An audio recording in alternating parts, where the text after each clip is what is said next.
página 553 do Antigo Testamento. 553. Ezequiel 4, 6 e 7. Quando tiveres cumprido esses dias, deitar-te-ás sobre o teu lado direito e levarás sobre ti a iniquidade da casa de Judá. 40 dias te dei, cada dia por 1 ano. Voltarás, pois, o rosto para o cerco de Jerusalém. Esse é um princípio que a cristandade definiu. Princípio, dia, ano. Para cada dia na profecia, você tem um ano literal. Então, se são 1260 dias, profeticamente são 1260 anos. Esse seria o período em que o anticristo perseguiria aos santos do Altíssimo. Estão lembrados da data que eu falei para vocês da expulsão dos ostrogodos? Fevereiro de 538. Só quando essa tribo foi expulsa é que finalmente o papado pôde se estabelecer como uma autoridade política e religiosa. Em 533, 5 anos antes, o imperador de Roma Oriental, chamado Justiniano, havia baixado um decreto declarando João II, o bispo de Roma, o cabeça de todas as igrejas. E esses dois fatos aliados, a declaração do imperador de Roma Oriental, mais a expulsão da última tribo antagônica, nos mostram que em fevereiro de 538 começou o período que nós chamamos de supremacia papal. E ele duraria na história 1260 anos. Quando chegamos em fevereiro de 1798, nós temos a prisão do Papa Pio VI por ordem de Napoleão Bonaparte, exatamente quando inteirou 1260 anos. Dentro desse período, os historiadores chamam como a Era das Trevas, a Era Escura. E existem várias literaturas produzidas falando das perseguições aos cristãos nesses 12 séculos da história. Entre esses cristãos perseguidos estavam os valdenses, os albigenses e os huguenotes. Pessoas que não abandonaram a Bíblia, mas não queriam ceder à pressão do papado, mas ficar com a palavra de Deus. Estes foram severamente perseguidos. Aqui nós temos uma foto de uma escola dos pastores valdenses. Eu visitei essa escola e ali eles se reuniam por 4 invernos para estudar a Bíblia e a natureza e depois saírem para as universidades pregando o Evangelho. Eles foram perseguidos severamente e dentro desse período de perseguição ocorreu o Concílio de Constança, do ano 1414 a 1418, que se reuniu nesse prédio que existe até hoje na cidade de Constança. E este concílio resolveu o problema do cisma papal, quando haviam 3 papas pretendendo a coroa. E depois de resolver esse cisma papal, condenou-se à fogueira John Hus e Jerônimo de Praga. Eles foram mortos aí em Constança, com 1 ano de diferença de um para o outro. O certo é que durante 12 séculos, até que o Papa Pio VI fosse preso por ordem de Napoleão Bonaparte, a igreja fez o que bem entendeu. E aqui nós temos que fazer uma separação muito clara. Nós temos que separar o poder da igreja que perseguiu os cristãos na Idade Média dos sinceros cristãos católicos dentro da igreja. Nós temos que fazer uma clara separação entre você que teme a Deus, está buscando a verdade e quer servir a Deus, deste poder que na Idade Média perseguiu os cristãos. E isso é tão verdade que, se não for assim, não haveria um pedido de perdão pronunciado pelo Papa João Paulo II há alguns anos atrás. Isso é história. Mas temos então o final do domínio papal em 1798. E a última característica, esse poder mudaria os tempos e a lei. Olha o que diz Daniel 7:25 aí. Proferirá palavras contra o Altíssimo, magoará os santos do Altíssimo e cuidará em mudar o quê? Os tempos e a lei.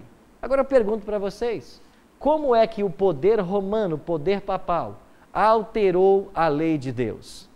Basta nós olharmos para o catecismo. E quando você pega o catecismo, na página 539, o que ele nos ensina? Aqui está no catecismo os 10 mandamentos. E os 10 mandamentos aqui, eles estão retratados como aparecem em Êxodo 20, 2 a 17. Mas aqui você tem a fórmula catequética. Já a fórmula catequética não está igual está na Bíblia. E quais são as diferenças que o catecismo fez na lei de Deus? 3 mudanças. Primeiro, excluiu o 2º mandamento. O que proíbe o 2º mandamento da lei de Deus? Não farás para ti imagens de escultura. Esse mandamento desapareceu do catecismo. Segunda mudança, mudaram o sábado para o domingo. Em Êxodo 20, versículos 8 a 11, está claro de que Deus nos orientou a santificarmos o 7º dia da semana. Mas no catecismo aparece a expressão guardar domingos e festas. Terceira mudança, como eles tiraram o 2º, ficaram com 9. E para voltar a ter 10, dividiram o 10º mandamento em 2. Aí ficou cobiçar a casa ou a mulher do próximo e as coisas alheias, como 2 mandamentos separados. Você percebe que essa mudança foi feita na lei de Deus, porque esse poder acha que ele tem poder para interpretar e alterar a lei de Deus? Só que essa mudança é um cumprimento profético de Daniel 7:25, que nos ensinou de que a lei de Deus sofreria um ataque. E esse é o ataque que sofreu a lei de Deus. A igreja nega essa mudança de forma nenhuma. Eu tenho aqui uma obra chamada Do Sábado para o Domingo. Isso aqui é uma tese doutoral defendida na Pontifícia Universidade Gregoriana de Roma por um doutor em teologia chamado Samuel Bacchiocchi. Samuel Bacchiocchi era um doutor adventista e ele foi o primeiro não católico a ser aceito nesta instituição católica. E ele defendeu a tese de que a mudança do sábado para o domingo foi feita pela Igreja Romana. E quando ele terminou sua tese doutoral, ele teve uma aprovação com excelência e ele recebeu o imprimato do Vaticano. E essa tese doutoral foi publicada no próprio Vaticano. Ou seja, o Vaticano aceita que a mudança da lei de Deus do sábado para o domingo é uma obra da Igreja. E quando hoje, e aqui eu vou dar um recado todo especial para você, quando hoje qualquer protestante santifica o domingo no lugar do sábado, ele não está seguindo a Bíblia, ele está seguindo a Igreja Romana. É isso que declara os documentos da Igreja. E quando alguém acusa a Igreja por qualquer outro tipo de mudança ou pecado, o argumento sempre é: mas vocês estão nos seguindo naquilo que nós fizemos. Nós mudamos o sábado para o domingo. Essa mudança começou com Constantino, porque ele foi o homem, o imperador, a baixar o primeiro decreto dominical, no dia 7 de março de 321. Mas com o passar do tempo, a Igreja assimilou o decreto. E isso se estendeu ao longo de séculos. E essa mudança do sábado para o domingo, ela foi sendo feita paulatinamente. E hoje, a cristandade em geral aceita o domingo como dia santo e não mais o sábado. E eu pergunto, aonde você encontra um argumento para provar a santidade do domingo na Bíblia? Existem apenas 8 textos falando sobre o primeiro dia da semana na Bíblia. E em nenhum deles fala da santificação desse dia e nem da necessidade de santificá-lo. Mas eu posso dar para você 104 textos falando sobre o sábado e a sua santidade. E hoje eu pergunto, você vai ficar com a tradição humana ou você vai ficar com a palavra de Deus?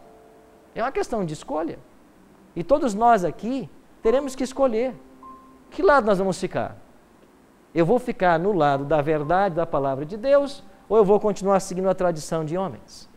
Você percebe que essa mudança na história, ela não aconteceu por acaso? Daniel já havia profetizado. Isso vai acontecer. A mudança virá. E a lei de Deus foi mudada. Esse foi o maior ataque ao cristianismo. Mudou-se a lei de Deus, que é o fundamento do seu governo, a expressão do seu caráter. E hoje, as pessoas estão, muitas delas, sinceramente, praticando a coisa errada. Milhares de pessoas sinceras estão buscando servir a Deus, mas estão enganadas por um sistema que por 12 séculos dominou a história. Por isso, meu prezado amigo que está me ouvindo, me assistindo, eu queria convidar você a uma reflexão. Você quer ser um servo fiel de Cristo? Nós temos que voltar para a palavra dele. Nós não podemos deixar que tradições humanas ocupem o lugar da vontade de Deus. Eu queria que você pensasse nisso, enquanto você ouvirá agora essa música.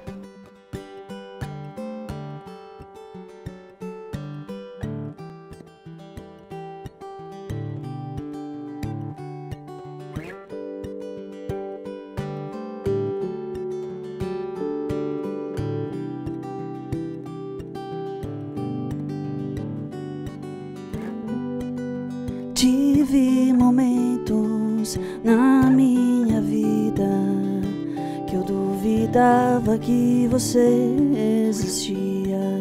Eu suplicava por um sinal, esperava algo sobrenatural, algo que pudesse sentir, ver pra poder decidir,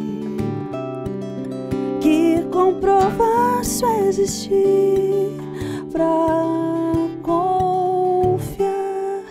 em ti.